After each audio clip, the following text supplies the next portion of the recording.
వాగ్బలం ప్రేక్షకులకు నమస్కారం.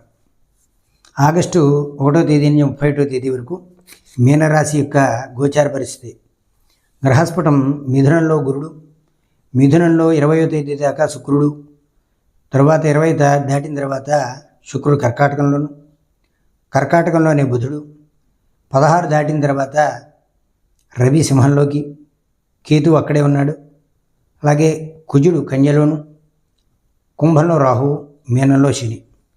అయితే ఈ మీనరాశి వారికి కొన్ని విషయాల్లో అననుకూలత అనేటువంటిది ఏర్పడేటువంటి పరిస్థితులు కనబడుతున్నాయి.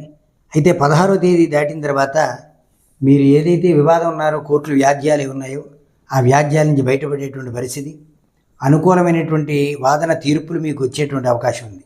అప్పటిదాకా కంగారు పడకుండా ఉన్నట్లయితే, వాయిదాలు పడినప్పటికీ కూడా సహనం వహించినట్లయితే 16వ తేదీ దాటిన తర్వాత కొన్ని అనుకూలతలైనటువంటివి మీకు ఏర్పడతాయి.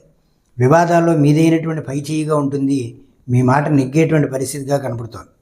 అలాగే వ్యాపారపరమైనటువంటి విషయాల్లో కొన్ని ఇబ్బందులు వచ్చేటువంటి పరిస్థితి, నెలాఖరు దాకా కొంత జాగ్రత్తగా ఉన్నట్లయితే తర్వాత కొంత అనుకూలత ఏర్పడుతుంది.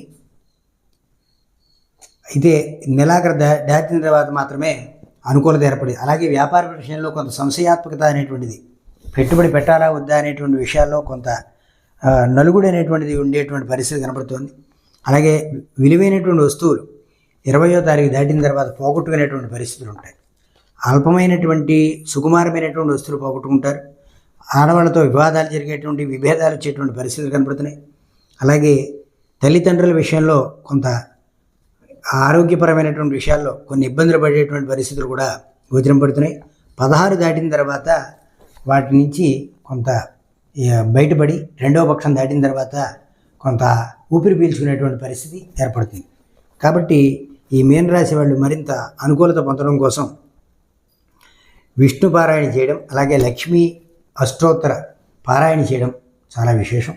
కాబట్టి మిత్రులారా, ఇవన్నీ కూడా గోచారం సూచనప్రాయంగా చెప్పబడేటువంటివి మాత్రమే. కేవలం లగ్న స్ఫుటాన్ని బట్టి ఆధారపడి ఉండేటువంటి జీవితకాల వ్యవహారాలన్నీ కూడా చాలా విశేషంగా ఉంటాయి. కేవలం సూచనప్రాయంగా చెప్పబడేటువంటి వీటిని చూసుకుని పరిహార క్రియలు చేసి మరింత అద్భుతమైనటువంటి ఫలితాలు, అననుకూలత నుంచి అనుకూలతలకు వెళ్ళేటువంటి స్థితిగా ఈ పరిహారాలన్నీ కూడా ఉపయోగపడతాయి. మిత్రులారా, సబ్స్క్రైబ్ చేయండి, షేర్ చేయండి, లైక్ చేసి అనేక విషయాలు తెలుసుకోండి. నమస్కారం.